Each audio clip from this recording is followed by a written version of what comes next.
Good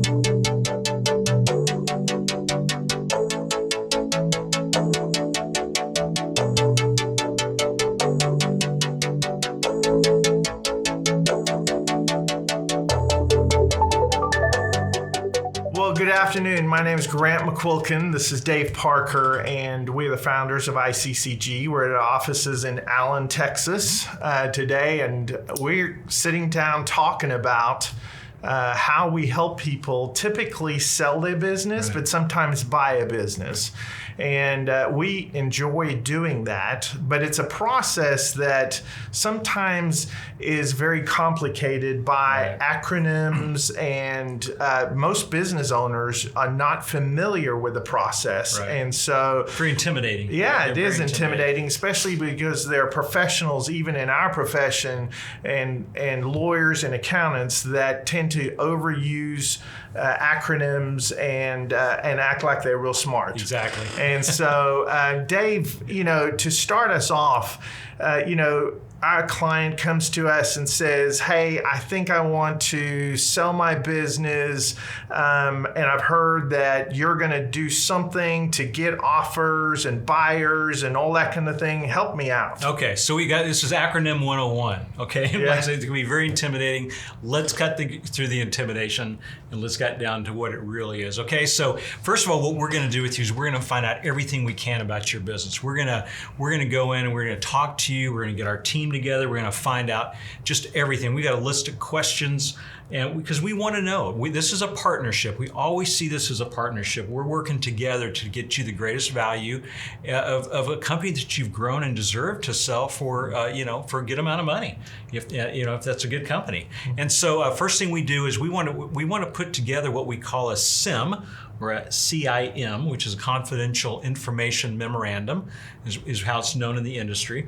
And we'll talk about the CIM. So that's the first one, is the acronym. And what that is, it's a pretty comprehensive description of your business, from not just from a financial standpoint. We're going to put some financial highlights and trends in there, but we're going to get into the background and what's the structure of your company, what's your facilities like, how many employees you have, what does your organizational chart look like, all these different things. Normally, it comes out to be about 25, 30 pages, kind of a PowerPoint form.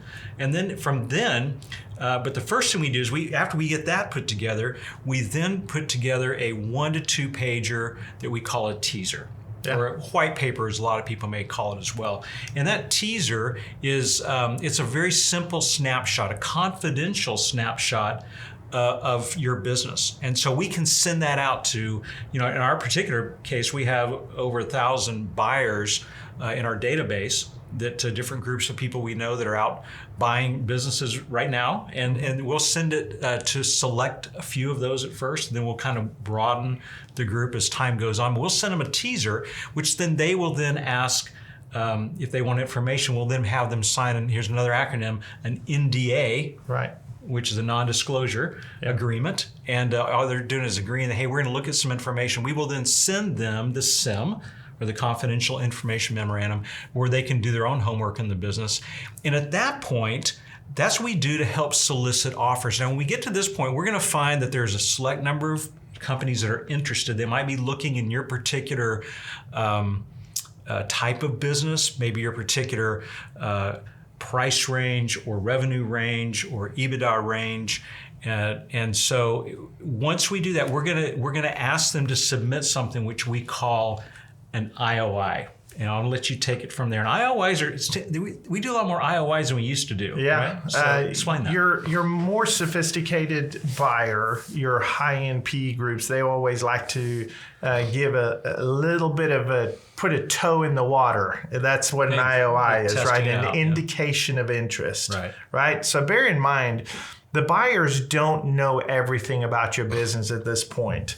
They think they know enough in order to tell you what they think they would pay you if the business ends up being exactly how you've scripted in the in the memorandum. Yeah. Right. And the indication of interest, there's always a rough structure and then kind of a price range normally, or the expectations of what EBITDA or multiple that they're looking at, maybe a price range, right? Right. But it's much more general than what is eventually going to come our way, and that is an LOI. Right. Right. Which it used to be they used to have enough backbone, just go ahead and submit an LOI. That's right. We've got to have the IOI in there first, right? That's right. And so the letter of intent, which is the LOI, is a non-binding, more specific, and we require the clients that we represent, we require the person who gives us an LOI to be very specific on a lot of things, because we don't want any surprises at the back end, right? And so we want the LOI to deal with how long they're going to stay in the business, all those kinds of things. But the LOI is going to have a price, and then at some point, we're going to negotiate that LOI on behalf of our client, and we're going to agree, and it is not binding, right? An LOI is not binding except for confidentiality and an exclusive period of time where you get to negotiate the real documents. And we're going to talk about the real documents in the next post, which you can go down the blog and push the button and hear about the definitive documents. There you go. Thank you for joining us. Go ahead, click that button down below. We'll see you on the next one.